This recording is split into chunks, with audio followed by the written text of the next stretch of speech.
In Surah 33, verse 21 of the Quran, Allah declares, "You have indeed, in the Apostle of Allah, a beautiful pattern of conduct for anyone whose hope is in Allah and the final day, and who engages much in the praise of Allah."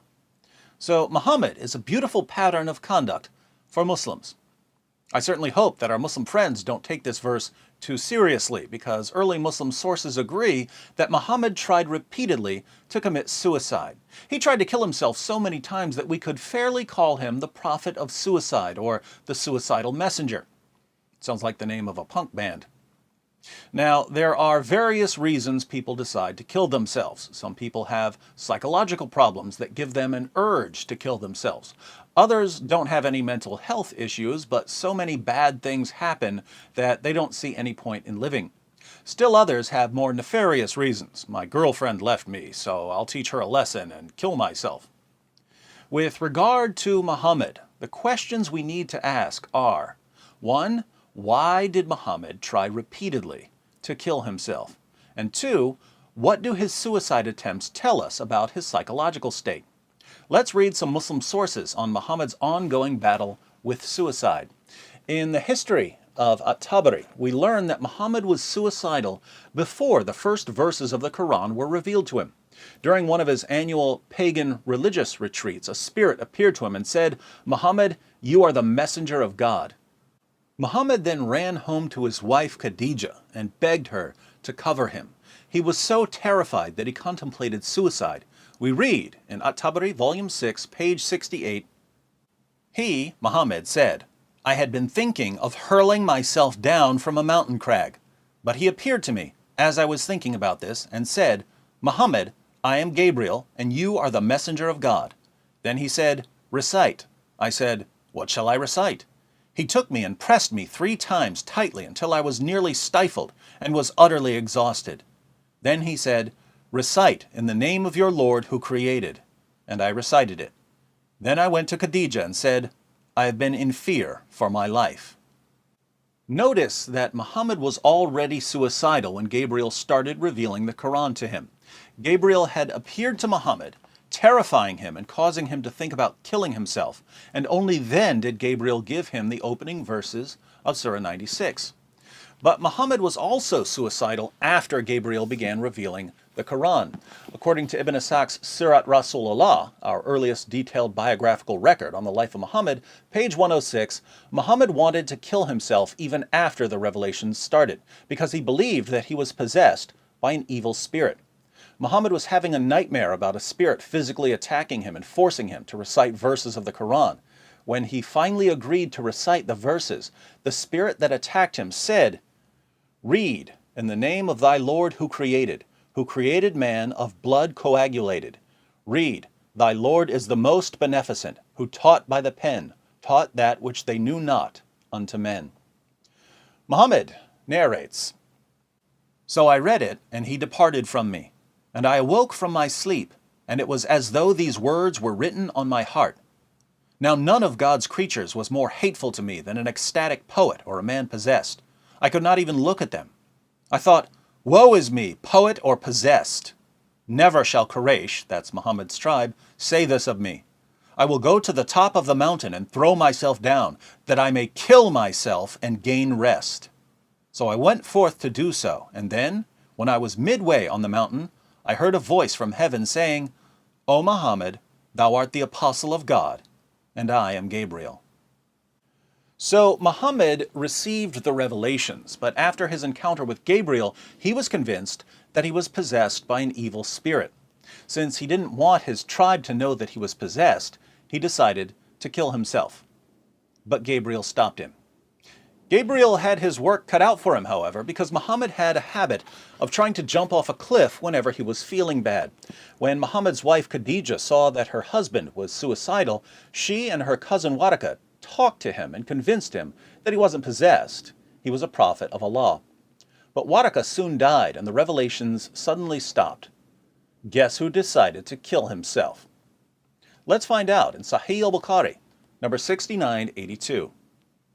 But after a few days, Waraka died, and the divine revelation was also paused for a while, and the prophet became so sad, as we have heard, that he intended several times, we're talking about multiple occasions, to throw himself from the tops of high mountains, multiple mountains, and every time he went up to the top of a mountain in order to throw himself down, notice that he actually set out to kill himself numerous times, Jibreel, that's Gabriel, would appear before him and say, "O Muhammad, you are indeed Allah's messenger in truth," whereupon his heart would become quiet and he would calm down and would return home. So Gabriel had to regularly calm Muhammad down to keep him from plunging to his death. And whenever the period of the coming of the revelation used to become long, he would do as before. He'd head for a cliff. But when he used to reach the top of a mountain, Jibreel would appear before him and say to him what he had said before. Notice that this happened over and over again. Whenever Gabriel didn't show up with a new revelation, Muhammad would climb a mountain in order to kill himself. What can we learn about Muhammad from these passages? Well, when Gabriel spoke to him for the first time, he became suicidal out of fear. So when Muhammad was scared, he wanted to kill himself. After Gabriel roughed him up in his dream and he woke up with verses of the Quran in his head, Muhammad tried to jump off a cliff because he thought that he was demon-possessed, and he didn't want his tribe to make fun of him. So Muhammad would rather die than hear people calling him names. Later, when Muhammad was convinced that he was a prophet and Gabriel would ignore him for a while, Muhammad would again try to kill himself because he thought that Gabriel had rejected him. So Gabriel would have to show up and talk Muhammad away from the edge of the cliff. Muhammad, it seems, was a very needy man with a very fragile psyche. Not surprisingly, the revelations he received had to constantly remind him and his critics that he wasn't insane. Surah 7, verse 184 of the Quran. Do they not reflect? There is no madness in their companion, Muhammad. He is but a plain warner. Surah 23, verse 70. Or do they say he is possessed? Nay, he has brought them the truth, but most of them hate the truth. Surah 34, verse 46. Say, O Muhammad, I do admonish you on one point, that you stand up for Allah, in pairs or singly, and reflect within yourselves. Your companion, Muhammad, is not possessed.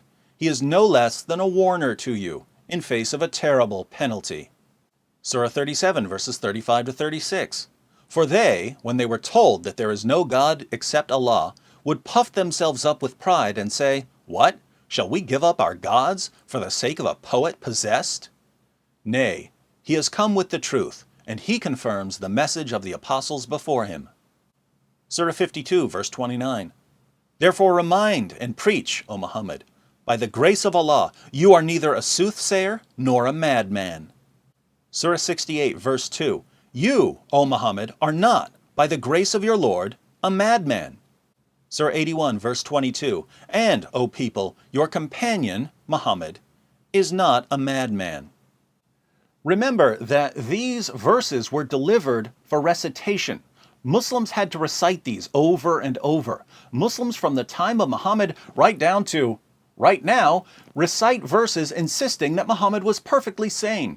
Apparently, Muhammad never realized that the more you tell people you're not crazy and the more you demand that they say you're not crazy, the crazier you sound. Because normal people don't need to go around saying, I'm not crazy, I'm not crazy, I'm not crazy. Normal people don't need to tell people, I want you all to memorize and recite these verses saying that I'm not crazy. So, sorry Muslims, but your prophet sounds really, really crazy. Islam is a religion that flows out of the insecurities and emotional problems of a 7th century, mentally unstable, suicidal caravan trader. Think about the true role of Islam for Muhammad. Muhammad couldn't bear the thought of people making fun of him. Surprise, surprise, in Islam, the penalty for making fun of Muhammad was death. Even today, drawing a cartoon of Muhammad might get you killed. Muhammad was terrified of rejection. He would rather die than be rejected by his tribe. He would rather die than be ignored by Gabriel. Lo and behold, his tribe was eventually forced, with 10,000 swords at their throats, to accept him as a prophet. Leaving Islam was a death penalty. You couldn't reject Muhammad if you wanted to. And Muhammad became, in Islam, the most important human being in all of history, someone Gabriel could never ignore. Today, more than 1 billion Muslims spend a shocking portion of their lives showering Muhammad with praises and blessings. 14 centuries after his death, his followers are still giving him the affirmation and attention he craved, not realizing that the point of the religion was to keep him from killing himself. The sad irony is that the religion that was meant to preserve Muhammad's life eventually got him killed. If you'd like to know how Muhammad died, click on this video. Spoiler alert, he was poisoned by a Jewish woman whose family had been slaughtered by Muslims. The worst part is that millions of people have been killed in the name of a religion whose purpose was to protect the life of a single man. And people are being killed every day, all because Muhammad needed to feel important. This is one of the many reasons Muhammad is the last person I would ever call a beautiful pattern of conduct.